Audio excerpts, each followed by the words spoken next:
Day was early. That tornado eventually ended up killing a number of people. I believe that one might have been ranked in EF5 as well, but I'm not sure. They talked about doing. I read in some of the postings. Was this now? There's the El Reno tornado. I know was ranked EF5. Were you on that one? Yes, that was the third one. Okay, all right. And you were with your brother Tom. Correct. And your daughter Lindsay and Mike Kowalczyk. Correct.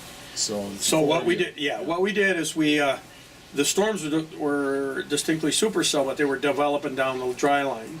So having let that storm go, there's just no way with the road network where we were going to keep up with it. I mean, we had to go fairly far south to even get back to the east. We just decided to start stair-stepping down. Mm-hmm. We stair-stepped down and to a storm, kind of let it go by. It didn't look like much. Got just south of Chickasaw, south and a little west of Chickasaw. And we're going to go down to a very nice-looking hook storm that ended up being the El Dorado storm. El Reno? Reno storm, yes. But this one was kind of merging with some other stuff, and that wasn't very impressive on radar. But just as we were about to leave that storm, we said, let's just wait for another one or two radar image updates. Mm-hmm. And after the second one came in, the coupling all of a sudden got crazy on it. Mm-hmm. So we actually sat where the road we were on, we didn't move, and sure enough, here came the base of the storm, and it got just to our north. We actually filmed it, form the funnel, actually saw the funnel forming and dropping. We got behind the storm. We took off to the east, and then had to go north, got up on the turnpike, and by that time it was a beautiful elephant trunk with lots of debris, and that thing morphed itself into a multi-vortex. Reminded me a little bit of the Alabama tornado, but the Alabama tornado stayed in that form, where this one morphed into more of a wedge, eventually a mile-wide wedge. And we stayed right on that tornado for a number of miles. We were on it for about 10-15 minutes. We finally got rain wrapped. We were on the west side of it. Got rain wrapped. We couldn't see it. We edged ourselves along the interstate, and we took a bypass going into Norman. By this time, the storm was heading right into Norman. We were a little concerned about seeing another more tornado. Yeah. But as we turned, this tornado was wedging out, but it crossed the freeway in front of us, and we had debris falling. I mean, leaves were covering my car. We were 35 seconds behind this thing, 40 seconds behind it, across the road. We couldn't see it, but we knew it was there, just where the debris was still floating down. Plus, and the reason we didn't get up to it was there were two cops in front of them. They were riding real slow. They were keeping the traffic back so nobody drove into this thing. We came across the freeway, or we came up to the point where it crossed the freeway, and you could see a silver minivan down across on the bottom of the freeway, and you could actually see that it was originally about 200 yards to our north.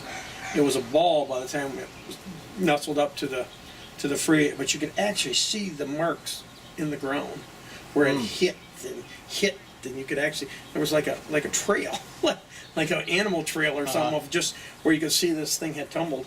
I saw that. My brother got a good film shot of that. I looked to the north, and there was what I would say is one of those old style motels with two not very high rate hotels. And there was a guy, I looked just in time to see him kind of stumble out of the debris in his underwear and go like this in his head and kind of look back at where he was. Both cops got off that interstate, and I could see him heading that way, so we didn't stop because the cops were there. So we proceeded to head back into Moore, where we caught 35, and we went south, and that's when we caught the last wedge tornado. Got into the baseball-sized hail, so we had to slow down a little bit. We let that pass. Snuck in right between the hail and the tornado, actually. And we were watching the new tornado form, and eventually ended up wedging. And to our west, because we were so busy watching this, the actual tornado was, major stovepipe tornado was to our west.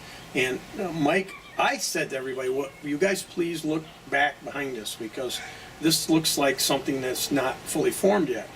And Mike was sitting in the passenger's rear, and he turned and he screamed on the top of his voice, "It's right here, it's right here." And I turned and looked. That'll wake you up, and it was about quarter mile to our west was this beautiful tornado. We stopped. I got a little bit ahead of it, stopped, and had a camera problem, but we watched it rope out. I mean, it was really turning an elephant trunk. Almost got to the freeway, roped out. We kind of thought it was over until the storm. Sure enough, that area that was developing that we had saw did cross the road, not tornado, but just a quarter mile east of the freeway, dropped another big stovepipe, and that ended up going. And in. you saw that one? Oh yeah. Too. Okay. Yep.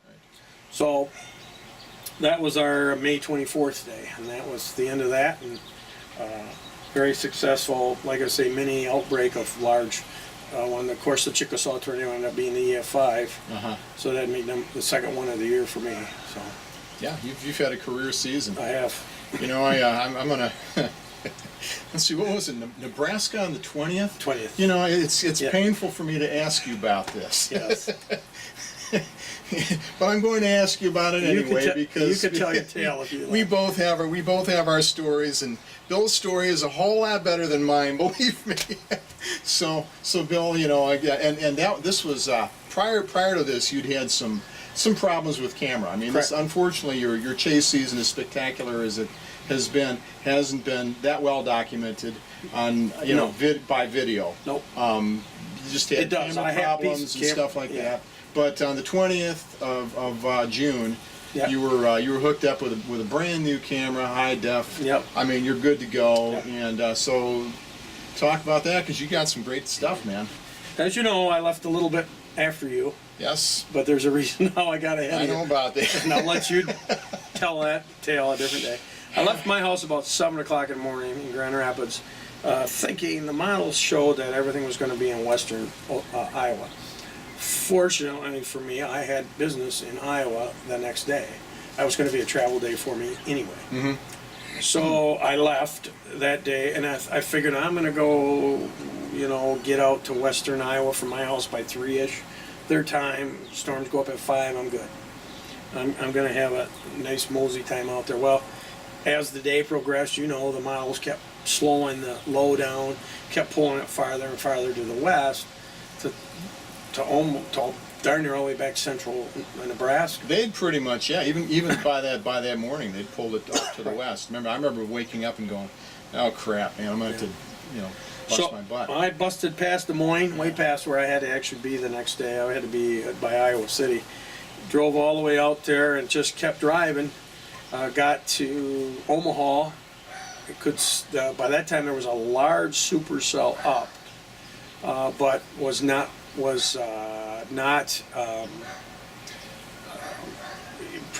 producing tornadoes, but there was just no way I was going to get to it. And so, fortunately, I experience kind of figured it was going to form another line of storms, and I was going to get lined up with Tail and Charlie. So, managed to get all the way out to York on Nebraska, which I missed some chase buddies of ours. They had left about 20 minutes early to try to catch that bigger storm.